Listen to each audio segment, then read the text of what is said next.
is, I say significant because the numbers change based on exercises and forces coming in and out of there, and I wouldn't want to put a specific number on there, but let me say that they have the capability that they could make it very difficult for any of us to get up into the Baltic Sea if we needed to in a contingency.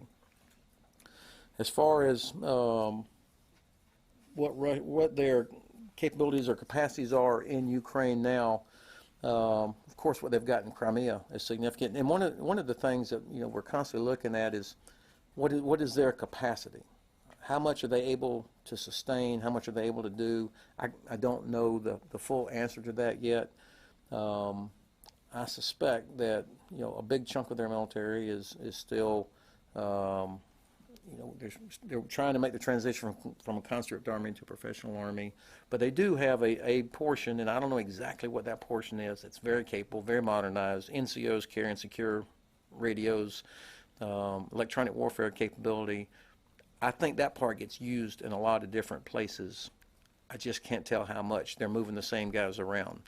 What they did do in Ukraine before or at the conclusion of Minsk I was a significant training effort of the rebels. A lot of combined arms training. There's a lot of equipment there, and without having OSCE's special monitoring mission able to do all that it's supposed to be able to do, I can't tell for sure how much is still in there. But the kind of things that the Ukrainian soldiers are facing is not stuff that gets assembled in your mother's basement. I mean, there's high-end electronic warfare capability, rocket launchers, volumes of ammunition, tanks with reactive armor, and other protective capabilities. That's what I mean when I say significant. The percentage of Russian military that's in, I don't know the exact percentage of their capabilities that are in Syria, but they definitely have the ability to do both, should they need to. I'm sorry, just as a follow-up, though, in eastern Ukraine, since the ceasefire, are you seeing the Russian numbers along that border go up, go down, increase capability or decrease capability? Well, the units vary. What stayed there, though, is infrastructure, and that's what takes a long time. You can move units in and out, but if there's infrastructure there, places to go, for example, command and control infrastructure, that's the part that takes a little bit longer time. That's still there. Yes, sir. Thank you, General. Dan Parsons with Defense Daily. Hey, Dan. Based on what you understand that the Russians have along their western flank, are you equipped with the appropriate technology to deter their capabilities? Could you discuss the comparative ability, as far as you know, of our ability to transfer and concentrate when and where needed in times of crisis? And also, if you could just speak to the interoperability of our equipment and units with our allies in the region, please. That was like 19 questions, man. Sorry. I'm teasing. All right, so first of all, indicators and warning, I think, is the first thing you're talking about on the front end there.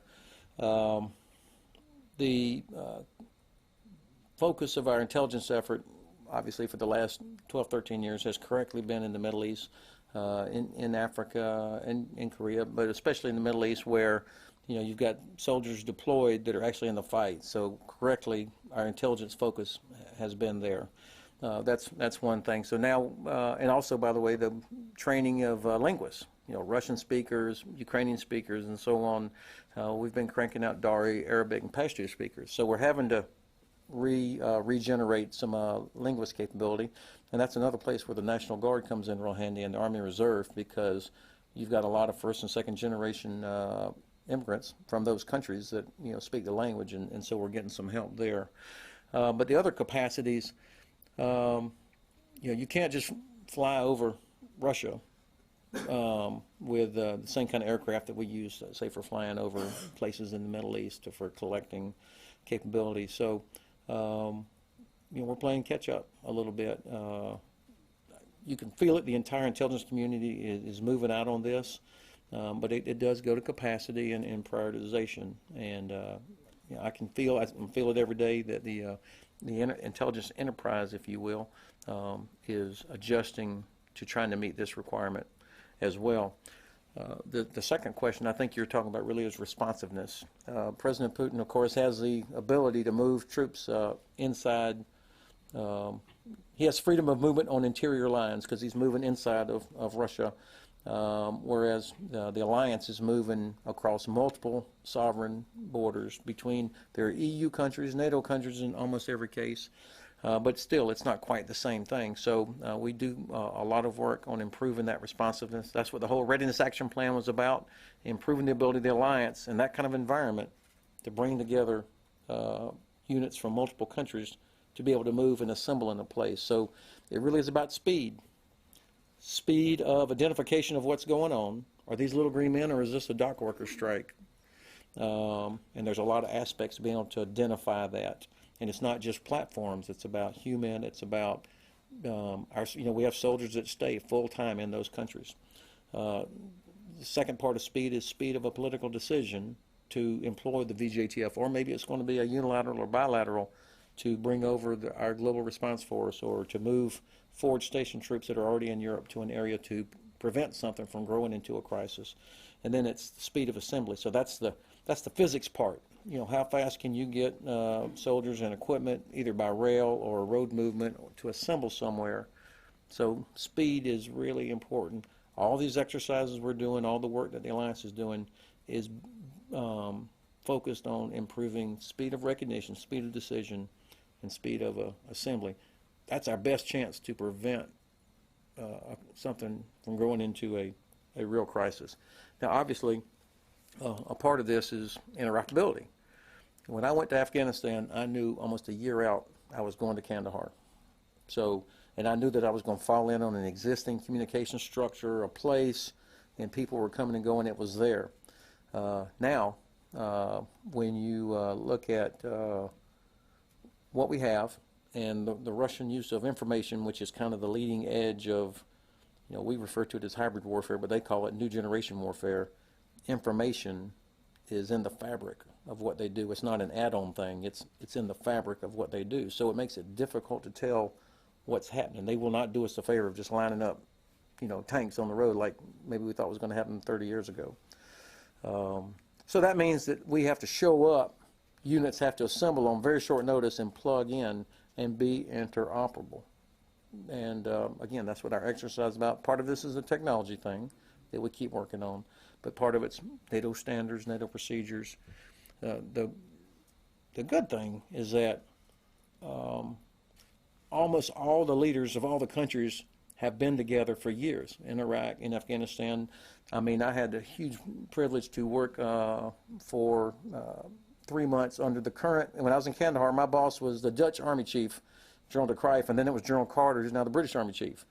Our Chief of Staff, General Milley, had multiple foreign officers serve under him who are now chiefs of their armies. So, I mean, this kind of a network, if you will, of allied officers that know each other is doing a lot to improve our ability. Thank you, sir. Yes. Hi, Jen Johnson with Defense News. I wanted to ask you, General Vi had said that there will be more activity sets put into Europe, and that this is about 2 or 3 months ago. I wondered where you are in the decision-making process in terms of adding activity sets, where they might go, how big they might be, what types of equipment. Mm-hmm. Well, first of all, if General Vi says it, you can take it to the bank. The Army Material Command, I'm an old guy now. When I was young, I did not care anything about logistics. Stuff just showed up. Now I know why it shows up, because people really work hard and anticipate requirements. And the Army has put their shoulder to the wheel on getting us capability back in Europe. So when we say EAS, we're talking about equipment, all the equipment of this heavy brigade, if you will. About 1,300-ish vehicles. That includes about 235, 240 tanks, Bradleys, and Paladin howitzers.